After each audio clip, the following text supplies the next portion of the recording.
नमस्कार दोस्तों, आपका हमारे चैनल में स्वागत है। दोस्तों, पद्म पुराण के अनुसार यदि सूर्योदय से अगले सूर्योदय तक थोड़ी सी एकादशी, द्वादशी एवं अंत में किंचित मात्र भी त्रयोदशी हो तो वह त्रिस्पर्शा एकादशी कहलाती है।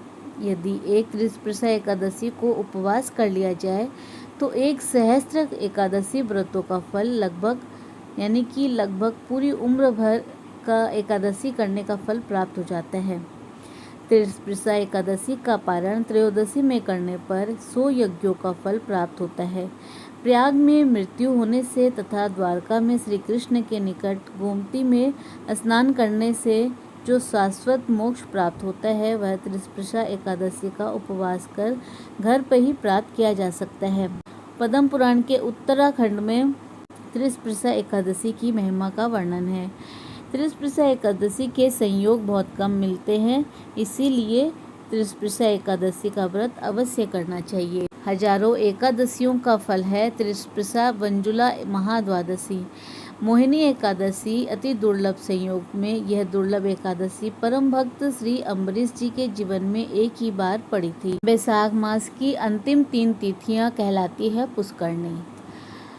दोस्तों, श्रुतदेव जी कहते हैं, राजेंद्र, वैशाख मास के शुक्ल पक्ष में जो अंतिम 3 तिथियां त्रयोदशी से पूर्णिमा तक है वे बड़ी पवित्र और शुभ कारक है। उनका नाम पुष्करणी है। ये सब पापों का क्षय करने वाली है। जो संपूर्ण वैशाख मास में स्नान करने में असमर्थ है वह यदि इन 3 तिथियों में भी स्नान करे तो वैशाख मास का पूरा फल प्राप्त कर लेता है। पूर्व काल में वैशाख मास की एकादशी तिथि को शुभ अमृत प्रकट हुआ। द्वादशी तिथि को भगवान विष्णु ने उसकी रक्षा की।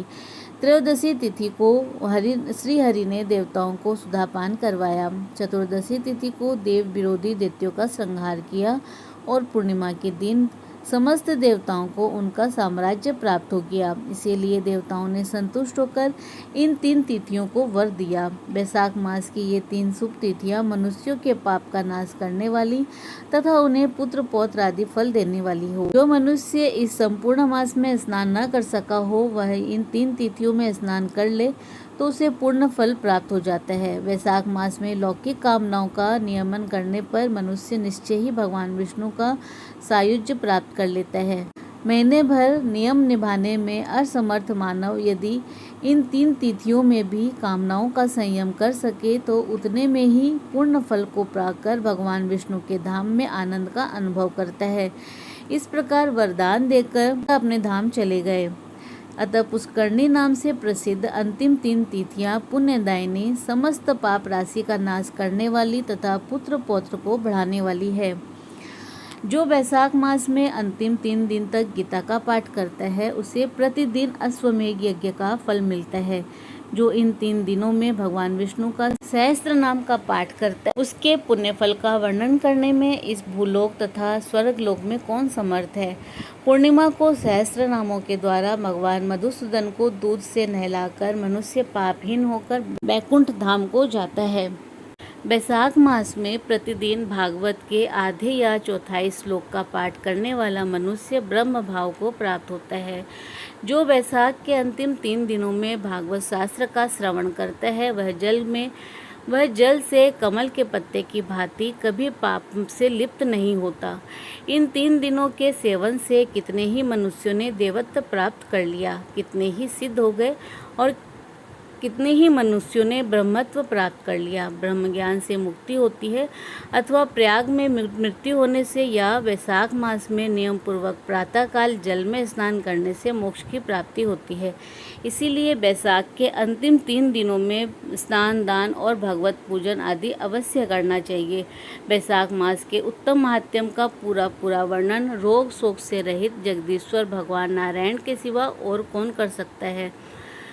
तुम भी वैशाख मास में दान आदि उत्तम कर्म का अनुष्ठान करो, इससे निश्चय ही तुम्हें भोग और मोक्ष की प्राप्ति होगी। इस प्रकार मिथिलापति जनक को उपदेश देकर श्रुतदेव जी ने उनकी अनुमति से वहां से जाने का विचार किया। वस्त्र, आभूषण, गो, भूमि, तिल और सुवर्ण आदि से उनकी पूजा और वंदना करके राजा ने उनकी परिक्रमा की। तत्पश्चात उनसे विदा हो महातेजस्वी एवं परम यशस्वी श्रुतदेव जी संतुष्ट होकर प्रसन्नतापूर्वक वहाँ से अपने स्थान को गए। राजा ने बैसाख धर्म का पालन करके मोक्ष को प्राप्त किया। नारद जी कहते हैं, अम्बरीश, यह उत्तम उपाख्यान मैंने तुम्हें सुनाया है, जो कि सब पाप का नाश तथा संपूर्ण संपत्तियों को देने वाला है। इससे मनुष्य भक्ति, मुक्ति, ज्ञान एवं मोक्ष पाता है। नारद जी का यह वचन सुनकर महायशस्वी राजा अम्बरीश मन ही मन बहुत प्रसन्न हुए। उन्होंने वाह्य जगत के व्यापारों से निवृत्त होकर मुनि को साष्टांग प्रणाम किया और अपने संपूर्ण वैभवों से उनकी पूजा की। इसके बाद उनसे विदा लेकर देवर्षि नारद जी दूसरे लोक में चले गए, क्योंकि दक्ष प्रजापति के श्राप से एक स्थान पर अधिक देर तक नहीं ठहर सकते। राजर्षि अम्बरीश जी भी नारद जी के बताए हुए सर्व धर्मों का अनुष्ठान करके निर्गुण परब्रह्म परमात्मा में विलीन हो गए। जो इस पाप नाशक एवं पुण्यवर्धक उपाख्यान को सुनता है वह परम गति को प्राप्त होता है। जिनके घर में यह लिखी हुई पुस्तकें रहती है उनके हाथ में मुक्ति आ जाती है।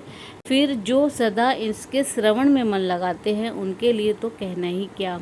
तो बोलिए श्री हरि नारायण की जय। दोस्तों, इसी प्रकार और भी रोचक जानकारी के लिए आप हमारे चैनल को लाइक, शेयर व सब्सक्राइब करें। हमारे चैनल में विजिट करने के लिए धन्यवाद।